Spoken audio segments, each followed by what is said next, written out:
አይተናል። የከተማይቱ ቅጥር መሰረት በከበረ ድንጋይ ሁሉ ተጌጦ ነበር። ፊተኛው መሰረት ኢያስጴድ፣ ሁለተኛው ሰንፔር፣ ሶስተኛው ኬልቄዶን፣ አራተኛው መረግድ፣ አምስተኛው ጠጋርጊልኝ ኤማውሲ ተባረክ። እሺ አምስተኛው ሰርዶን፣ ስድስተኛው ሰርዲዮን፣ ሰባተኛው ክርስቴሎቢ፣ ስምንተኛው ብርሌ፣ ዘጠነኛው ወራውሬ፣ አስረኛው ክርስፕራስ፣ 11ኛው ያከንት፣ 12ኛው አሜቴስጢኖስ ነበረ ይላል። እንግዲህ እነዚህ የከበሩ የሚያንጸባርቁ ድንጋዮች ናቸው። ኦኬ እጅጉን የተወደዱ ማዕድናት ናቸው። አንጸባራቂ ናቸው። አቲንክ በባለፈውም ይሄንን ምንን ያንጸባርቃሉ የሚለውን ኮንሴፕት በደንብ አይተናል እና በ12 ድንጋዮች በከበሩ ድንጋዮች የእግዚአብሔር መንግስተ ሰማያት እንዳጌጠች ተቀምጧል። እነዚህ የሚያንጸባርቁ ናቸው። ምንን ነው የሚናገረው?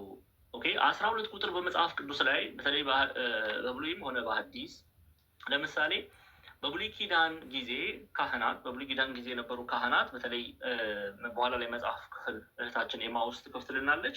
ዘጸአት ምዕራፍ 28 ላይ ከቁጥር 17 ጀምራችሁ ስትመለከቱ 12 የከበሩ ድንጋዮች በብሉይ ኪዳን በሊቀ ካህናት ደረት ልብስ ላይ እንዲጠለጠሉ እግዚአብሔር አምላክ አዞ ነበር። አሁን ይህንን እናየዋለን። ኤማውስ ዘጸአት 28ን ክፈችልኝ። ዘጸአት 28 ከቁጥር 17 ጀምሮ እንየው አንዴ እና በኋላ 12 የመሆናቸው ምስጢር ምንድን ነው? እነዚህ የከበሩ ድንጋዮች ምንን ነው ሪፕሬዘንት የሚያደርጉት? ማንጸባረቃቸው ምንን ይናገራል? የሚሉትን ነጥቦች እናያለን። ለምን ተጠቀሱ የሚሉትን ነጥቦች እናያለን። እሺ ዘጸአት 28 ቁጥር 17 እና 17 ጀምረን እናንብቡ።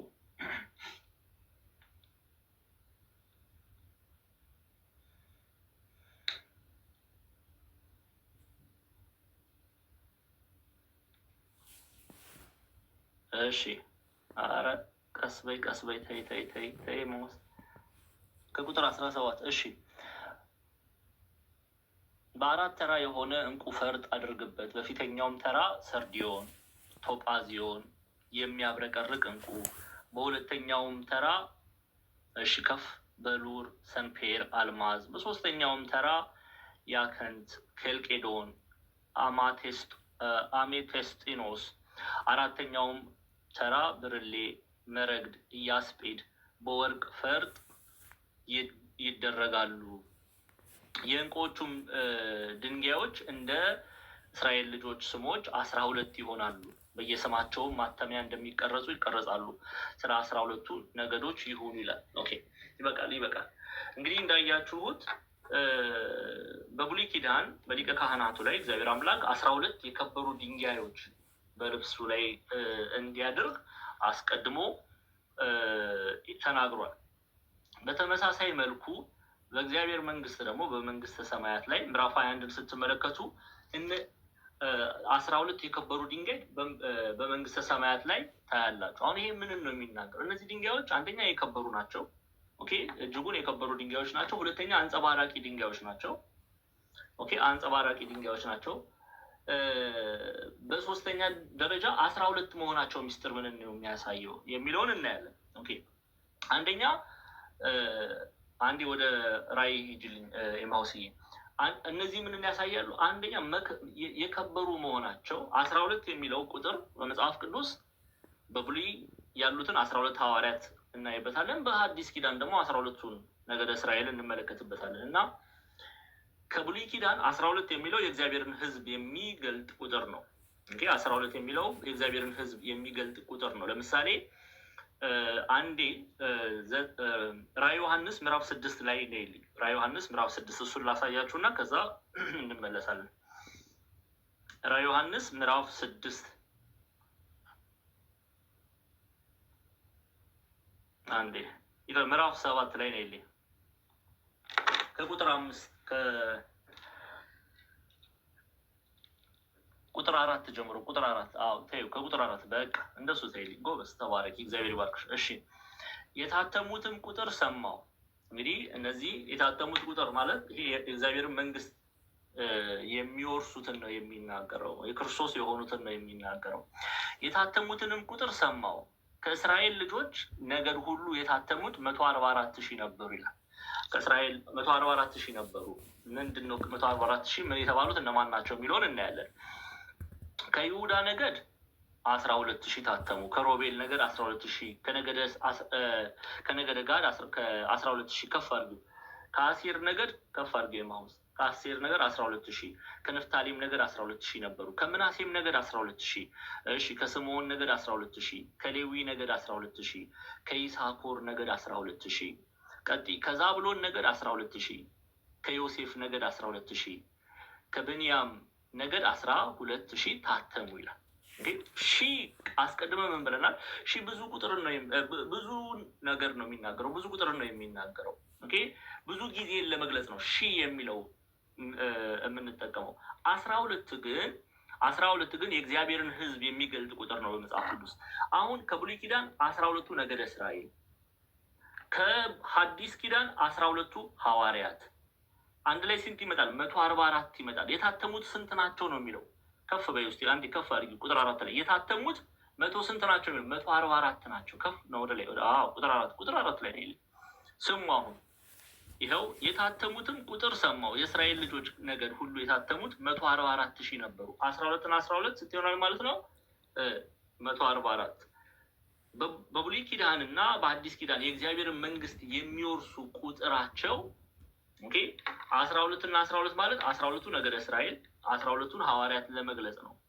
በአንድ ላይ 144 ይመጣሉ። ከዛ ሺህ የሚለው ቃል ደግሞ ሁልጊዜ ከእግዚአብሔር ጋር እንደሚሆኑ ቁጥራቸው ብዙ እንደሆነ ለብዙ ዘመናት ከእግዚአብሔር ጋር እንደሚኖሩ ፍጻሜ የሌለው ማለት ነው።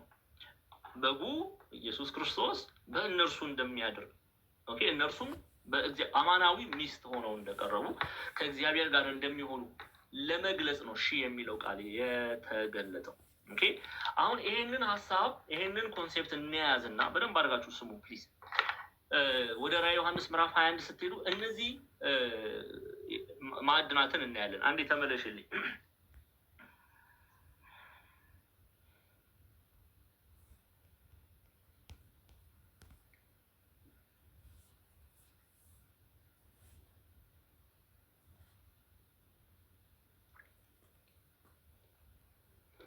እሺ አዎ እዛው ቁጥር 10 እሺ የከተማይቱ ቅጥር መሰረት በከበሩ ድንጋዮች ሁሉ ተጊጦ ነበረ። ፊተኛው መሰረት ኢያስጲድ፣ ሁለተኛው ሰንፔር። እነዚህ ቅድም እየዘረዘርን ያየናቸው ማዕድናት ማለት ነው።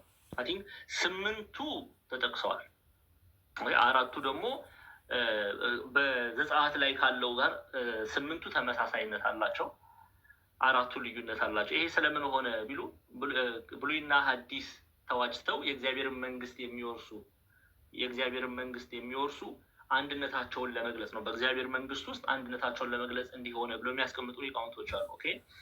ኤኒዌይስ እነዚህ ማዕድናት ያንጸባርቃሉ ብያቸዋለሁ። አንደኛ ማንጸባረቃቸው ምን ነው የሚገልጸው የሚለውን እንዲህ ለምሳሌ ማንጸባረቅ እነዚህ ውበታቸው ክርስቶስ ነው ማለት ነው። የሚያሳዩት በቅዱሳን ነው የሚመሰሉት። ክብራቸውን ለመግለጽ ነው። የእግዚአብሔርን መንግስት የሚወርሱ ክብራቸውን ለመግለጽ ነው። የቅዱሳንን ክብር ለመግለጽ ነው። 12 የሆኑት እነዚህ የከበሩ ድንጋዮች አንደኛ ባህሪያቸው ምንድን ነው? አንጸባራቂ ድንጋዮች ናቸው። ስለዚህ የሚያንጸባርቁት ማንን ነው ማለት ነው? ክርስቶስን ነው የሚያንጸባርቁት። እግዚአብሔርን ነው የሚያንጸባርቁት።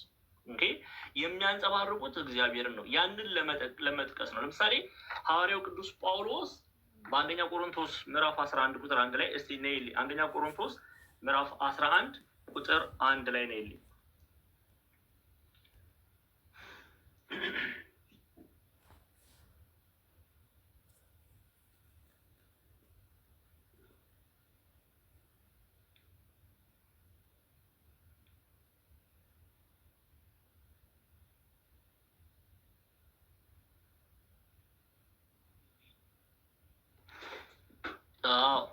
ምንድን ነው? አንዴ እኔ ክርስቶስን እንደመመስል እኔን ምሰሉ ይላል።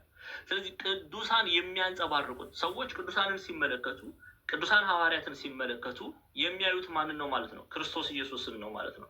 የሚያንጸባርቁት እንደነዚህ ማዕድናት፣ እንደነዚህ የከበሩ ድንጋዮች የሚያንጸባርቁት የሚያሳዩት ክርስቶስ ኢየሱስን ነው። እንግዲህ ክርስቶስ ኢየሱስን ነው አንደኛ። ሁለተኛ እነዚህ የከበሩ ማዕድናት፣ እነዚህ የከበሩ ድንጋዮች ምንን ይገልጻሉ? የከበሩ መሆናቸው ቅዱሳን በእግዚአብሔር ዘንድ የከበሩ እንደሆነ ለመግለጽ ነው። ኦኬ፣ የከበሩ መሆናቸውን ለመግለጽ ነው። እስቲ ኤማውሴ መጽሐፍ ቅዱስ አስረጅ ልስጥሽ። ኢሳያስን ትከፍችልኛለሽ? ትንቢተ ኢሳያስ ምዕራፍ አንድ የጠብቅኝ። ትንቢተ ኢሳያስ ምዕራፍ 54 ላይ ኢሳያስ 54 ብትጽፉ ደግሞ ደስ ይለኛል። እየጻፋችሁ ነው የሚል ሀሳብ አለኝ።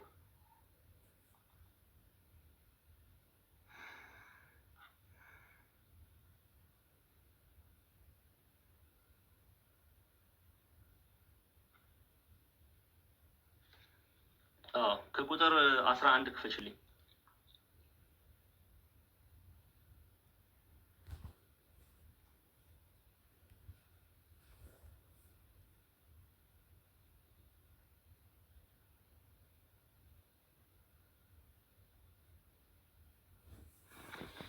እሺ ቁጥር 11 እሺ፣ ተባረኩ። እየጻፍን ነው፣ ደስ ይላል። እሺ፣ አንቺ የተቸገርሽ በአውሎ ነፋስም የተናወጥሽ ያልተጽናናሽም፣ እነሆ ድንጋዮችሽን ሸላልሜ እገነባለሁ፣ በሰንፔርም እመሰርትሻለሁ፣ የግንቦችሽም ጉልላት ይላል። ከፋል ሄድሽ 54 ደግመዋለሽ። ቁጥር 11 እና 12 ብቻ እናንብበው። እሺ፣ ከፋል አንቺ የተቸገርሽ በአውሎ ነፋስም የተናወጥሽ ያልተጽናናሽም፣ እነሆ ድንጋዮችሽንም ሸላልሜ እገነባለሁ፣ በሰንፔርም እመሰርትሻለሁ፣ የግንብሽም ጉልላት በቀይ ዕንቁ፣ በሮችሽም በሚያብረቀርቁ ዕንቁ፣ ዳርቻሽንም ሁሉ በከበሩ ድንጋዮች እሰራለሁ፣ ልጆችሽም ሁሉ ከእግዚአብሔር ምን ይሆናሉ ይላል። ከፋል ኤማውስ ጎበዝ አንዴ።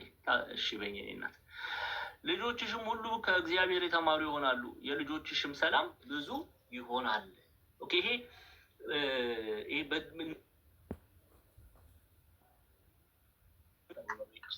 እነዚህ የከበሩት ማዕድናት፣ እነዚህ የከበሩት ድንጋዮች ምንን ይገልጻሉ ማለት ነው? ቅዱሳን በእግዚአብሔር ዘንድ ምን ያህል መክበራቸውን በብዙ ተግዳሮት ውስጥ አልፈው እጅ ተጭኖባቸው ፈተና ያም ሁሉ በክርስቶስ ኢየሱስ በማመናቸው በእግዚአብሔር በማመናቸው ምክንያት ያ ሁሉ በእሳት ውስጥ አልፈው ወርቅ፣ አሁን ወርቅ የምንለው አንድን ወርቅ የምንለው በእሳት ውስጥ በመከራ ውስጥ አልፎ ሲወጣ ነው። እና ቅዱሳንም የከበሩ መሆናቸው በእግዚአብሔር ዘንድ የተወደዱ መሆናቸውን የምናይበት አውድ ክፍል ነው። ኦኬ፣ የሚያንጸባርቁት ክርስቶስን ነው። እንደነዚህ ማዕድናት የሚያንጸባርቁት ክርስቶስን ነው። የከበሩ መሆናቸው በእግዚአብሔር ዘንድ የከበሩ መሆናቸውን ለመግለጽ ነው። 12 የመሆናቸው ሚስጥር። ኦኬ፣ እነዚህ 12ቱ ደግሞ ቅድም እንዳየን የብሉይ ኪዳን አባቶች ምሳሌ ምሳሌ ተደርጎ ይታያል። ነገደ እስራኤል 12 ምሳሌ ተደርጎ ይታያል። በዘመነ ሐዲስ ደግሞ በ12ቱ ሐዋርያት ምሳሌ ተደርጎ ይታያል። ስለዚህ የእግዚአብሔርን መንግስት የወረሱ ከብሉይ ኪዳን እና ከሐዲስ ኪዳን የእግዚአብሔርን መንግስት የወረሱ ቅዱሳን ምን ያህል የከበሩ እንደሆኑ፣ አንጸባራቂ እንደሆኑ፣ ክርስቶስ እንደሚታይባቸው፣ ክርስቶስ እንደሚንጸባረቅባቸው የምናይበት አውዳዊ ክፍል ነው። ኦኬ፣ እንዲህ ነው ቤተክርስቲያን የምታስተምረው። እና እንዲያውም እንደው ሰዓታችን ለመጠበቅ ነው እንጂ የኢትዮጵያ ኦርቶዶክስ ተዋሕዶ ቤተክርስቲያን ኢትዮጵያውያን መተርጉማን የሚገርማችሁ እያንዳንዱን ይሄንን ድንጋይ ከሐዋርያት ጋር አያይዛ ሰይማለች።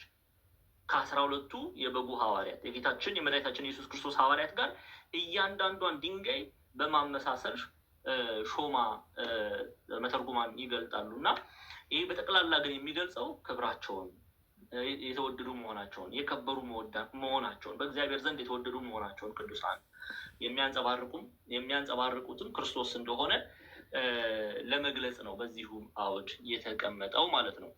እሺ፣ ቁጥር 20 ላይ ነው ይልኝ።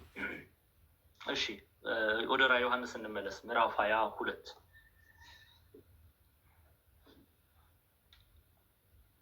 ላይ ኤማውስዬ። እሺ፣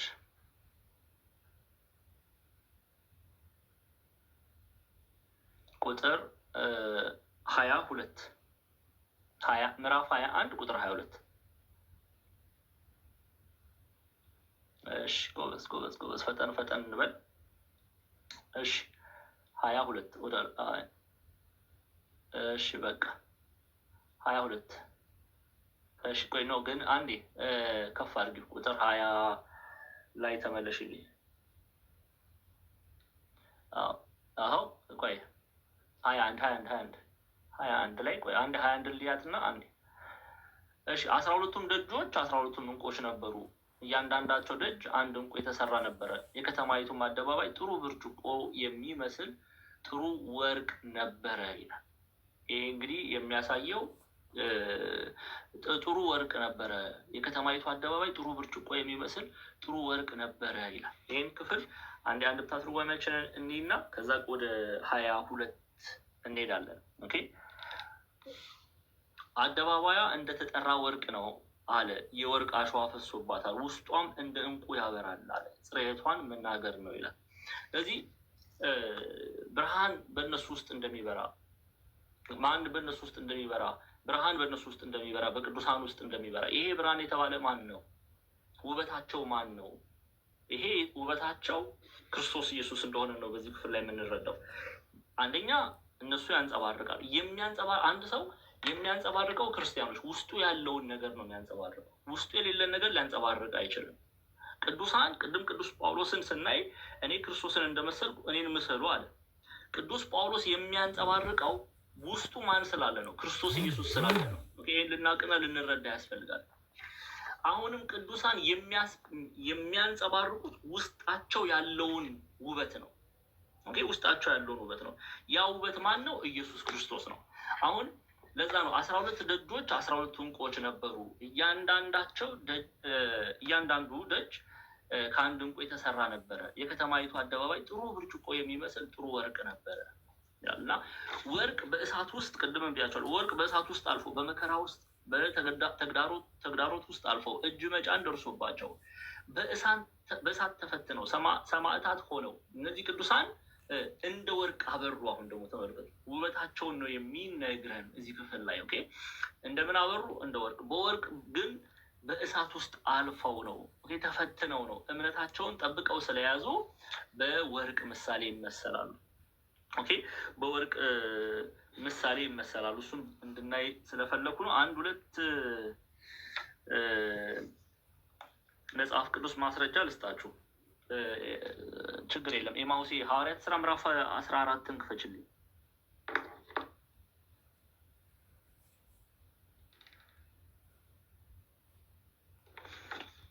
ሐዋርያት ሥራ ምዕራፍ 14 ቁጥር 22። አንዳንድ ሰው ቶሎ ገስት ላይም ኮመንት ላይም ጻፉልኝ። እሺ ሐዋርያት ሥራ ምዕራፍ 14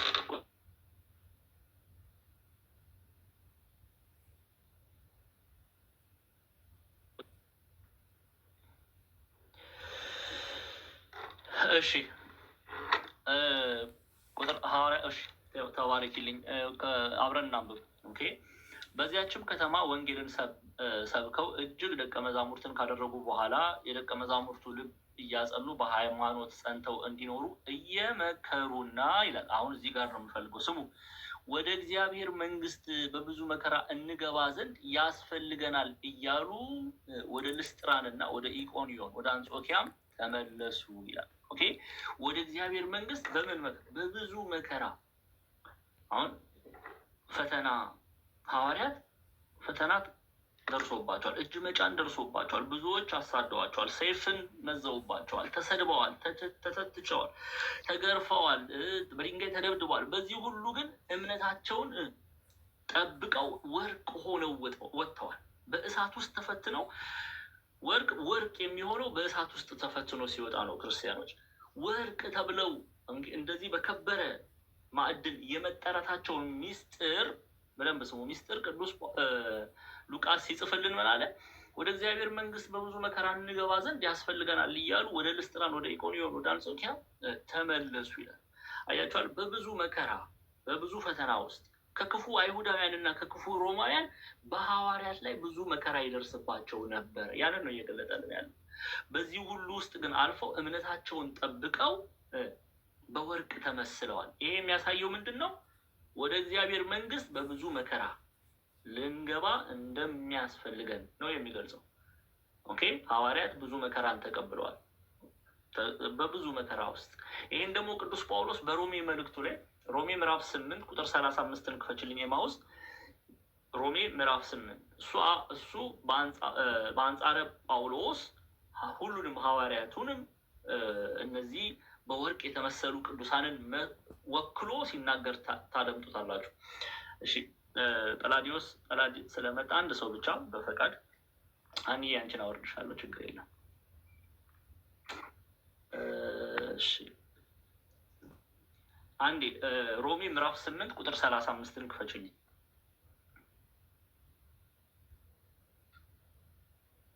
ሮሜ 8:35 ሮሜ 8:35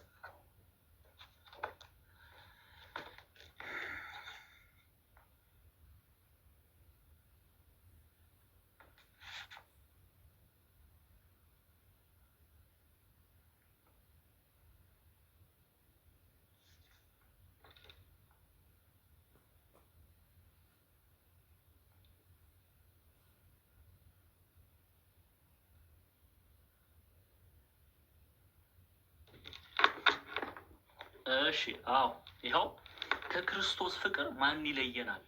መከራ ወይስ ጭንቀት ወይስ ስደት ወይስ ራብ ወይስ ራቁትነት ወይስ ፍርሃት ወይስ ሰይፍ ነውን? ስላንተ ቀኑን ሁሉ እንገደላለን፣ እንደሚታረዱ በጎች ተቆጠረን ተብሎ እንደተጻፈ ነው። በዚህ ሁሉ ግን በወደደን በእርሱ ከአሸናፊዎች እንበልጣለን። ሞት ቢሆን ሕይወትም ቢሆን መላእክትም ቢሆኑ ግዛትም ቢሆን ያለውም ቢሆን የሚመጣውም ቢሆን ኃይላትም ቢሆኑ ከፍታም ቢሆን ዝቅታም ቢሆን ልዩ ፍጥረትም ቢሆን በክርስቶስ ኢየሱስ በጌታችን ካለ ከእግዚአብሔር ፍቅር ሊለየን እንዳይችል ተረድቻለሁ ይላል ቅዱስ ጳውሎስ ነው ይህን የሚናገረው። ስለዚህ ቅዱሳን በእሳት ውስጥ አልፈው ወርቅ ሆነው ወጥተዋል። ተፈትነው ወርቅ ሆነው ወጥተዋል። አሁን ራዕየ ዮሐንስ ምዕራፍ 21 ላይ ነው የልኝ ኤማውስ። አሁን ራዕየ ዮሐንስ ምዕራፍ 21 አንዴ ወደ ቁጥር 20 ምዕራፍ 21 ቁጥር 21 ላይ ነው የልኝ 21 ላይ ስታካር ኤማሁስ ሲታባርጉ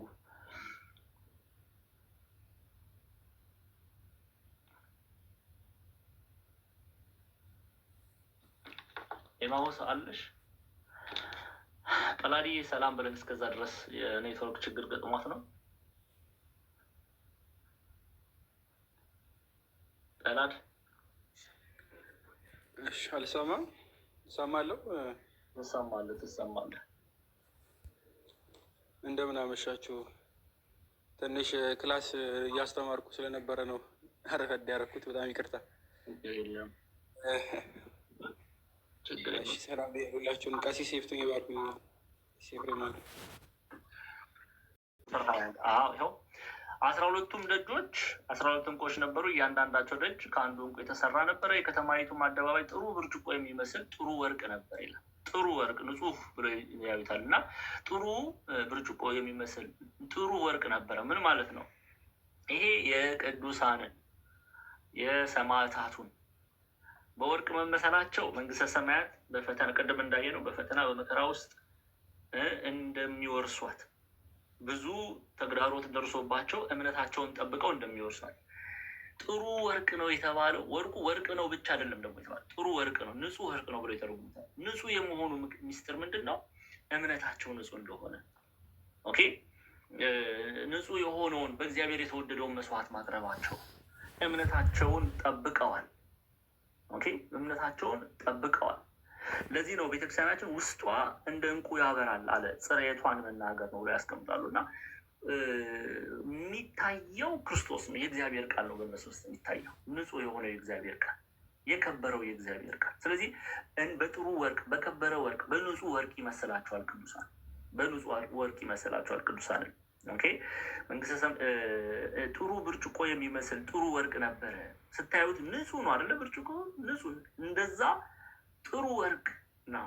ቅድም በዘረዘርናቸው ማዕድናት የመመሰላቸው ሚስጥር እነዚህ አንጸባራቂ ማዕድናት ቅዱሳን ክርስቶስን አንጸባርቀው እግዚአብሔርን አሳይተው በብሉይና በሐዲስ ያሉ ቅዱሳን እነዛ 144 ታተሙ። ይህ የእግዚአብሔርን መንግስት ወረሱ። ክርስቶስን እግዚአብሔርን ገንዘብ በማድረጋቸው እርሱ በእነርሱ ላይ አድሮ ይኖራል፣ እነርሱም ከእርሱ ጋር ይኖራሉ። ለብዙ ሺህ የሚባላቸው ምስጢር ብዙዎች መሆናቸውን ለመግለጽ ነው ለማለት ነው። እሺ ቁጥር 22 ላይ እንሂድና አሁን ቶሎ ቶሎ ብለን እንጨርሳለን፣ ሰዓት ቅድምም ስለሄደብን። እሺ ሁሉንም የሚገዛ ጌታ አምላክና በጉ መቅደሷ ናቸውና መቅደስ በእርሷ ዘንድ አላየሁም ይላል። ምክንያቱም እግዚአብሔር አሁን በደንብ ሁሉን የሚገዛ ማን ነው? ሁሉን የሚገዛ እግዚአብሔር አምላክ። ኦኬ ሁሉን የሚገዛ ጌታ አምላክና በጉ መቅደሷ ናቸውና መቅደስ በእርሷ ዘንድ አላየሁም ማለት ምን ማለት ነው? በቅዱሳኑ ላይ አድሮ የሚኖረው እግዚአብሔር ነው። ኦኬ በቅዱሳኑ ላይ አድሮ የሚኖረው ማን ነው? እግዚአብሔር ነው። ስለዚህ እርሱ ያድርባቸዋል፣ እግዚአብሔር ያድርባቸዋል። የቤተክርስቲያናችን አንድምታ ትርጓሜ በጉ ይላል። አንድምታውን እንየው፣ ደስ ይለኛል። ሁሉን ፈጥሮ የሚገዛ እግዚአብሔር አዳራሿ ነውና በጉም ነውና ውስተ ጽርሃ ይላል። አድሮባት ይኖራልና በጉም አድሮባት ይኖራልና ብለው ያስቀምጣሉ። እግዚአብሔር አምላክ አድሮባት ይኖራል። በጉ የተባለው ኢየሱስ ክርስቶስ አድሮባት ይኖራል። እርሱ በእነርሱ ላይ ያድራል። በእነርሱ ላይ ያድራል ስንል ሁሉ ነገራቸው እርሱ ነው። ሁሉ ነገራቸው እርሱ ነው። ኦኬ ስለዚህ እነርሱም ለዘላለም ቤተክርስቲያን አማናዊቷ ቤተክርስቲያን ከክርስቶስ ጋር ክርስቶስም ከአማናዊት ሚስቱ ጋር በጉም የተባለው ኢየሱስ ክርስቶስን ነው አድሮባት ይኖራል። ኦኬ ማደሪያዎች ይሆናሉ። እነርሱ እግዚአብሔር ያድርባቸዋል። ምን ማለት ነው? ምግባቸው እግዚአብሔር ይሆናል፣ ምስጋና ማለት ነው። የሚጠጡት ምግባቸው እግዚአብሔር ይሆናል፣ ምስጋና ማለት ነው። ኦኬ በቃ ይሄ እነሱ ከእግዚአብሔር ጋር እግዚአብሔር ከእነርሱ ጋር አብረው እንደሚኖሩ ለመግለጽ የገባ ቃል ነው። ለዛ ነው ሁሉን ፈጥሮ የሚገዛ እግዚአብሔር አዳራሿ ነው በጉም ነውና ውስተ ጽርሃ ይላል። አድሮባት ይኖራልና በጉም አድሮባት ይኖራል። እግዚአብሔር በቅዱሳን ላይ አድሮ ለዘላለም ይኖራል። በእግዚአብሔር መንግስት ውስጥ እንዲህ ባለ ነው የሚኖሩት። ሁሉ ነገራቸው እግዚአብሔር አድሮባቸው ይኖራል ሲባል በጸጋ አድሮባቸው ይኖራል። ኦኬ ምን ማለት ነው? በቃ ሁሉ ነገራቸው ለእግዚአብሔር ነው። ኦኬ የሚሰጡት ምስጋና ነው ያለው በእግዚአብሔር መንግስት ውስጥ እግዚአብሔርን ማመስገን። ምግብ አሁን በቅዱሳን መላእክት በነገደ መላእክት ምግብ አለ። ምግባቸው ምንድን ነው? እግዚአብሔርን ነው የሚያመሰግኑ። ክርስቲያኖች ነገ እኔና እናንተም በእግዚአብሔር መንግስት ምግባችን የሚሆነው ሁሉ ነገራችን የሚሆነው እግዚአብሔር። ኦኬ ውበታችን እግዚአብሔር ነው የሚሆነው፣ ምግባችን እግዚአብሔር ነው የሚሆነው፣ መጠጣችን እግዚአብሔር ነው የሚሆነው። ህይወታችን ምስጋና ነው። እንደ ቅዱሳን መላእክት ቅዱስ ቅዱስ ቅዱስ እያለን የምንኖርበት ህይወት ነው። ስለዚህ በጸጋ አድሮባቸው ይኖራል። እሺ ቁጥር 23 ላይ ለከተማይቱ የእግዚአብሔር ክብር ስለሚያበራላት መብራቷም በጉ ስለሆነ ፀሐይ ወይም ጨረቃ እንዲያበሩላት አያስፈልጓትም ይላል። አያስፈልጓትም ነበር ይላል። የእግዚአብሔር መንግስት ብርሃኗ ማን ነው? ኢየሱስ ክርስቶስ ነው ብርሃኗ። እንግዲህ ፀሐይ እና ጨረቃ ሊገለጡ ሊፈራርቁበት አይገባም። ምክንያቱም ሌላ ብርሃን የላትም። ከፀሐይ ብርሃን የሚበልጠው ብርሃኗ ኢየሱስ ክርስቶስ ነው። ምን ማለት ነው? የቅዱሳን ብርሃናቸው ኢየሱስ ክርስቶስ ነው። ምድራዊ ብርሃን ሊያስፈልጋቸው አይገባም። አሁን ለምሳሌ በተዘጋ በር ውስጥ በጨለመ በር ውስጥ መብራት ታበራላችሁ አይደለ? ይሄ የሆነ ነገር የጠፋ ነገር ለማየት ወይም ማድረግ የምትፈልጉት ነገር ሲኖር፣ በእግዚአብሔር መንግስት ግን በእግዚአብሔር መንግስት ግን ብርሃን ፀሐይ ጨረቃ አያስፈልግም። ምክንያቱም እራሱ እግዚአብሔር ብርሃኗ ነውና ውበቷ ነውና። ኦኬ የእግዚአብሔር መንግስት ውበቷ ነውና። ኢትዮጵያን መተርጉማን ሀገርነቷም ያበሩላት ዘንድ በመዓልት ፀሐይን በሌሊት ጨረቃን አትሻም፣ እግዚአብሔር ያበራላታልና አለ። ብርሃኗ እግዚአብሔር ነው፣ መብራቷ በጉ ነውና ብለው ያስቀምጣሉ። ስለዚህ ቅዱሳን ከተማ የተባለችው የእግዚአብሔር መንግስት ውጫዊ የሆነ ብርሃን አያስፈልጋትም። አማናዊው ብርሃን እውነተኛው ብርሃን ማለት ነው ኢየሱስ ክርስቶስ፣ እሱ ብርሃኗ ነው ማለት ውበቷ ነው ማለት ነው። ውበቷ ነው ማለት ነው። ቁጥር 24 ላይ ስትመጡ አህዛብም በብርሃኗ ይመላለሳሉ፣ የምድር ነገስታትም ክብራቸውን ወደ እርሷ ያመጣሉ ይላል። አህዛብም በብርሃኗ ይመላለሳሉ። አህዛብም በብርሃኗ ይሄዳሉ አለ። ዜናዋን ሰምተው መንነው ይሄዳሉ። ጣዕመ መንግስተ ሰማያት መራራ ገሃነመ እሳትን እየሰሙ ይሄደዋልና። አንድም ይላሉ ነገስታቱም ዘውዳቸውን እየሰበሩ ይመጸውታሉ ብሎ ያስቀምጣሉ። ምን ማለት ነው? በሁለት እናየዋለን። አንደኛ ዝናዋን ሰምተው የእግዚአብሔር መንግስት ሰምተው አህዛብም በብርሃኗ ይመላለሳሉ፣ የምድርም ነገስታት ክብራቸውን ወደ እርሷ ያመጣሉ ይላል። አንደኛ የምድራዊ የሆኑ ነገስታት ለመንግስተ ሰማያት ክብራቸውን ይተዋሉ ብሎም ይተረጉማሉ። አንድም ደግሞ ምድራዊ ነገስታት እጅ የጫኑባቸው እጅ የጫኑባቸው ቅዱሳን ምድራዊ ነገስታት በከበሩበት ክብር ሳይሆን ከዛ በበለጠ ክብር ይከብራሉ ብሎ ይተረጉሙታል። እና በሁለቱንም እናየዋለን። አህዛብ በብርሃኗ ይሄዳሉ አለ። ዜናዋን ሰምተው መንነው ይሄዳሉ። አንድም ጣዕመ መንግስተ ሰማያት መራራ ገሃነመ እሳትን እየሰሙ ሂደዋልና ብሎ ያስቀምጣሉ። ቁጥር 24 እና 25 ማለት ነው። አንድ ሁለት መጽሐፍ ቅዱስ ክፍል ብናይ ደስ ይለኛል፣ ይህንን ሀሳብ በደንብ ለመረዳት። እሺ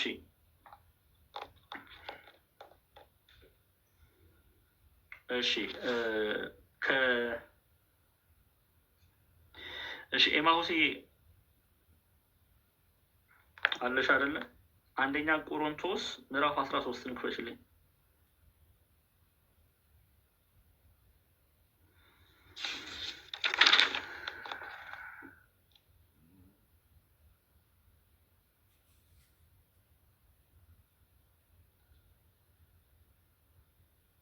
ነው 12 ክፈችልኝ። ሐዋርያት ሥራ ምዕራፍ 12 ክፈችልኝ። ችግር የለም እሱ ነው።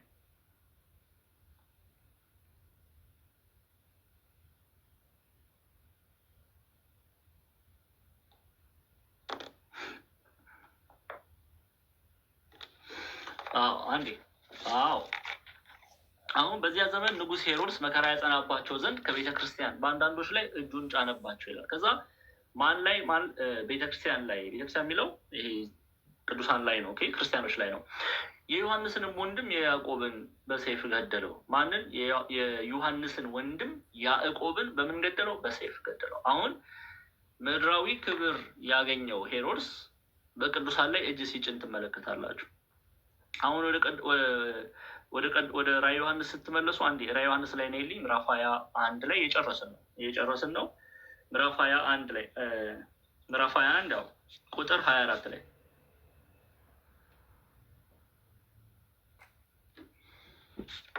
አንድም አህዛብ በብርሃኗ ይመላለሳሉ፣ የምድርንም ነገስታት ክብራቸውን ወደ እርሷ ያመጣሉ አለ። አንደኛ የምድር ነገስታት እጅ የጫኑባቸው ቅዱሳን እነሱ ክብራቸው ይወሰዳል፣ ይሻራል። ቅዱሳን ይከብራሉ። አባቶቻችንና ያዕቆብን ያነሳንበት ምክንያት ያ ነው። እነርሱ ይከብራሉ፣ በእነርሱ ላይ ግን እነ ሄሮድስ ይዋረዳሉ። አንድም ደግሞ ለመንግስተ ሰማያት ክብራቸውን፣ ስልጣናቸውን፣ መንግስታቸውን የተው ጣዕም የምድራዊ የሆነው ጣዕም ይቅርብን፣ ሰማያዊ የሆነው የእግዚአብሔር መንግስት ይሻለናል ብለው የሚተው ነገስታት፣ ባለስልጣኖች ያንን ለመጥቀስ ይጠቀማሉ ማለት ነው። አህዛብም በብርሃኗ ይመላለሳሉ ማለት የአህዛብ በብርሃኗ ይመላለሳሉ ማለት አንድም ዜናዋን ሰምተው የመንግስተ ሰማያትን ዜና ሰምተው፣ አንድም የእግዚአብሔርን ፍርድ የገሃነመ እሳትን ዜና ሰምተው አህዛብ በብርሃኗ ይሄዳሉ አለ። ዜናዋን ሰምተው መንነው ይሄዳሉ። ጣዕመ መንግስተ ሰማያት መራራ ገሃነመ እሳትን እየሰሙ ሄደዋልና። ሰዎች ስለ እግዚአብሔር መንግስት ክብር ይሰማሉ፣ አህዛብ ይሰማሉ። የእግዚአብሔርን መንግስት ክብር ይሰማሉ። እግዚአብሔር ለቅዱሳኑ የተዘጋጀውን የእግዚአብሔር መንግስት ሰምተው ሄደዋል እና ብለው ያስቀምጣሉ። ቁጥር 25 ላይ በዚያም ሌሊት ለራቅሽ በጣም የማውሲ ጠጋርጊ አንዴ እየጨረስን ነው። በዚያም ሌሊት ስለሌለ ደጆቿ በቀን ከቶ አይዘጉም። ሌሊት ቀን የምንለው ነገር ሁልጊዜ ብርሃን ነው። በእግዚአብሔር መንግስት ውስጥ ሁልጊዜ ምንድን ነው? ብርሃን ነው። በመዓልትም በሌሊትም በሮቿ አይዘጉም አለ። መንግስተ ሰማያት የሚገባ ከተገኘ አለመከልከሉን መናገር ነው ብለው ደግሞ ያስቀምጡታል። ጨለማም የለምና አለ፣ መከልከልም የለምና። ሁልጊዜ በጨለማ ጨለማ የለም ሲባል ኃጥአን አይገቡባትም፣ ኃጢአት አይገኝባትም። ኦኬ። ሁልጊዜ የእግዚአብሔር መንግስት ክፍት ናት። በዚያም ሌሊት ስለሌለ ሌሊት ጨለማ የሚለው ኃጥአንን ነው። ኦኬ።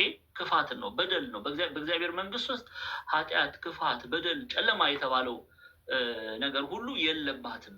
ደጆቿ በቀን ከቶ አይዘጉም። ኦኬ። ደጆቿ በቀን ከቶ አይዘጉም። መንግስተ ሰማያትን መውረስ የሚፈልግ በመዓልት በሌሊትም በሮቿ አይዘጉም አለ። መንግስተ ሰማያት የሚገባ ከተገኘ አለመከልከሉን መናገር ነው ብሎ ያስቀምጣሉ። ኦኬ። የእግዚአብሔር መንግስት ለፈለጋት ሁልጊዜ ቅርብ ናት። ለፈለጋት በሮቿ ሁልጊዜ ክፍት ናቸው። የእግዚአብሔር መንግስት መውረስ የሚፈልግ ክርስቶስ ኢየሱስ አምኖ ይችን ለቅዱሳን የተዘጋጀችዋን ከተማ መውረስ ይችላል የሚለውን ቃል ለመግለጽ ነው። በዚያን ሌሊት ስለሌለ ደጆቿ በቀንም ከቶ አይዘጉም። መንግስተ ሰማያት መግባት የሚፈልግ በሩ ክፍት ነው። ኦኬ። የአሕዛብም ግርማና ክብር ወደ እርሷ ያመጣሉ።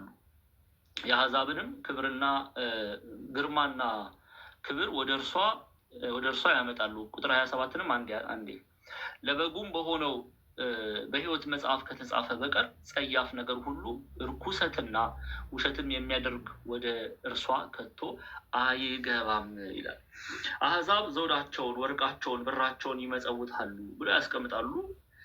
ቅድም የዘረዘርናቸውን እነዚህን እንቁዎች የመንግስተ ሰማያትን ክብር የሚገልጽ ነው።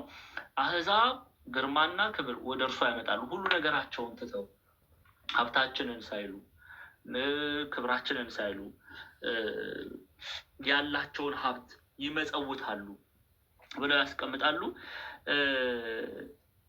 ከዛ በኋላ አንዴ ለበጉም በሆነው በሕይወት መጽሐፍ ከተጻፉት በቀር ጸያፍ ነገር ሁሉ ርኩሰትም ውሸትም የሚያደርግ ሁሉ ወደ እርሷ ከቶ አይገባም። አንዴ የማውስዬ 2 የመጽሐፍ ቅዱስ ክፍል አስቸግርሻለሁ። አንደኛው የእግዚአብሔርን መንግስት የሚወርሰው ማን ነው የሚለውን እንመልከት። እሺ አንዴ 2 የመጽሐፍ አንደኛው የገላትያ መጽሐፍን ትከፍችልኛለሽ። ምዕራፍ 5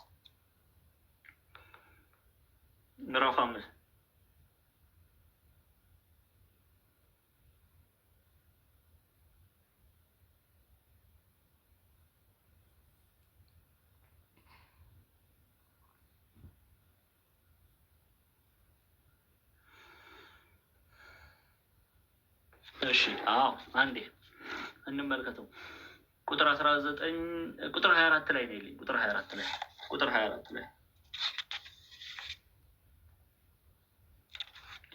24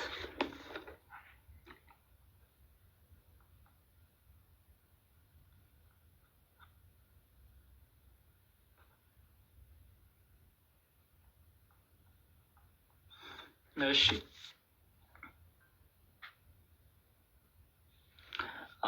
የክርስቶስ ኢየሱስ የሆኑት ስጋን ከክፉ መሻቱና ከምኞቱ ጋር ሰቀሉ ይለናል ቅዱስ ጳውሎስ።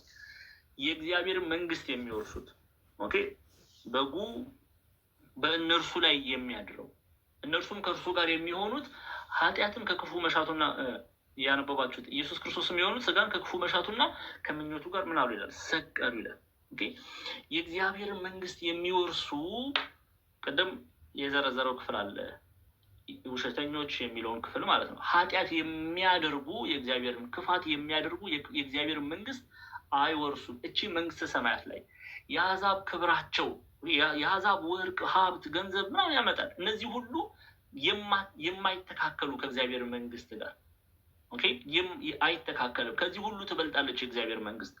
የእግዚአብሔር መንግስትን ግን ማን ነው የሚወርሰው ብሎ ቁጥር 20 ፍጻሜው ላይ 26 ላይ ኃጢአት የሚያደርግ የሚዋሹ፣ እርኩስ ነገር የሚያደርጉ፣ ክፋት የሚያደርጉ ኦኬ አይወርሷትም። ኦኬ፣ በቅድስና የሚመላለሱ ክርስቶስን መስለው የተመላለሱ እነርሱ የእግዚአብሔር መንግስት ምን ይላሉ? ይወርሳሉ እያለ ክብሯን ሲገልጥልን እናያለን። የእግዚአብሔር መንግስት የተባለች መንግስተ ሰማያትን የቅዱሳን ሀገር የተባለችዋን ማለት እና ቁጥር 27 ለበጉም በሆነው በሕይወት መጽሐፍ ከጻፉት በቀር ጸያፍ ነገር ሁሉ እርኩሰትን፣ ውሸትን የሚያደርግ ወደ እርሷ ከቶ አይገባም ይላል። ጸያፍ ነገር ብቻ ብሎ አይደለም የሆነው የተወው፣ ጸያፍ ነገር ሁሉ ነው የሚለው። እግዚአብሔር የሚጸየፈውን ነገር ሁሉ የሚያደርግ የእግዚአብሔርን መንግስት ምን አይልም አይወርስም። ይችን ክብር ይሄንን የእግዚአብሔርን መንግስት ሊወርስ የሚችለው በቅድስና የሚመላለስ ሰው ነው። እቺ ግን የአሕዛብ ግርማና ክብር ወደ እርሷ ያመጣሉ አለ። የአሕዛብ ግርማ ክብራቸው ከመንግስተ ሰማያት ክብር የሚበልጥ አይደለም። ይበልጣል። ከምድራዊ ክብር ካላቸው ነገስታት በላይ ናት። እቺ የእግዚአብሔር መንግስት ክብሯ ከፍ ያለ ነው። ወደዚች ግን የሚገቡ እርኩስ ነገር የሚያደርጉ አይደሉም፣ በቅድስና የተመላለሱ። አንድም እርኩስ የተባለ ዲያብሎስ አይገባባትም ይላሉ። እሱ የእርኩሰት ምንጭ ነውና፣ የክፋት ምንጭ ነውና፣ የኃጢአት ምንጭ ነውና ዲያብሎስ ሰራዊቱ በዚች ከተማ ውስጥ አይገኙም። ኦኬ፣ ከተማይቷን የሚወርሱ ቅዱሳን ናቸው። ስሟ ራሱ የቅዱሳን ከተማ ነው የምትባለው እና ጽድቅን የሚያደርጉ መንፈሳዊ ፍሬን ያፈሩ የሚወርሷት እንደሆነ ለመግለጽ በዚህ አገላለጽ ተቀምጣለች። እቺ ቅድስቲቱ ከተማ አንዴ የመጨረሻ የመጽሐፍ ቅዱስ ክፍል የምትከፍችልኝ ኤማውስ፣ አንዴ እዚሁ ምዕራፍ 21 ላይ ትሄጂና ቁጥር 2 ላይ ነው ይልኝ።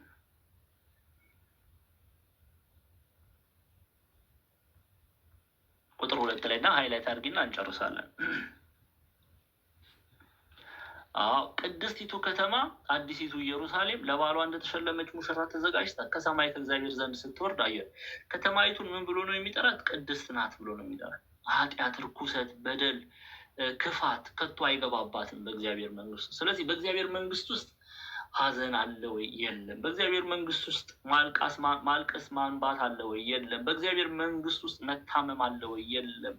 በእግዚአብሔር መንግስት ውስጥ ኃጢአት፣ በደል፣ እርኩሰት፣ ክፋትን እንሰማለን ወይ? አንሰማም። የእግዚአብሔር መንግስት ቅድስት ተብላ ተጠርታለች። የቅዱሳን ከተማ ናትና፣ ኦኬ፣ የቅዱሳን ከተማ ናትና የሚወርሷትም ደግሞ ቅዱሳን ናቸው። የሚወርሷትም የእግዚአብሔር መንግስት የሚወርሷት ቅዱሳን ናቸው። ለዚህ ነው ጌታችን መድኃኒታችን ኢየሱስ ክርስቶስ በማቴዎስ ወንጌል ምዕራፍ 7 ላይ ማቴዎስ ወንጌል ምዕራፍ 7 ማቴዎስ ወንጌል ምዕራፍ 25 በ25 ላይ ይችን መንግስት የሚወርሷትን ቅዱሳን ኑ የአባቴ ብሩካን ዓለም ከተዘጋጀ ጀምሮ የተዘጋጀላችሁን የእግዚአብሔር መንግስት ውረሱ እያለ በሚያጽናና ቃል የሚናገራቸው ክብሯ ከፍ ያለ ነው። የዚች የእግዚአብሔር መንግስት ክብርና እርሷንም የሚወርሱት በክርስቶስ ኢየሱስ የከበሩ እርሱን የሚያንጸባርቁ ቅዱሳን መሆናቸውን ለመግለጽ ነው። በዚህ አይነት አገላለጽ ክብሯን የገለጠውና ከዚች መንግስተ ሰማያት ሁላችንም ከእግዚአብሔር መንግስት ወራሽ በሆነው በልጁ በኢየሱስ ክርስቶስ ወራሾች እንድንሆን እግዚአብሔር አምላክ ይርዳን። መጽሐፍ እንደሚል ወራሽ በሆነው በልጁ በኢየሱስ ክርስቶስ ወራሾች ናችሁ ይላልና ክርስቶስን በእውነት አምነን በእርሱ መንገድ ተመላልሰን እርሱ ራሱ መንግስተ ሰማያት ነው እና እርሱ እንዲያድርብን እንድንፈቅድ እግዚአብሔር አምላክ ልባችንን ይክፈትልን። የራዕየ ዮሐንስ ምዕራፍ 21 በ4 ክፍል ባለሳሳት 4-3 ክፍል ውስጥ ሊፈጅብንም እግዚአብሔር አምላክ እየረዳን በተቻለ መጠን በቶሎ ለመጨረስ ሞክረናል። እግዚአብሔርም ረድቶናል። ምዕራፍ 21ን ጨርሰናል። የቀረን አንድ ምዕራፍ ብቻ ነው። የመጨረሻው ምዕራፍ 22ን ረቡዕ እንጀምራለን። እኔም ማስታወቂያ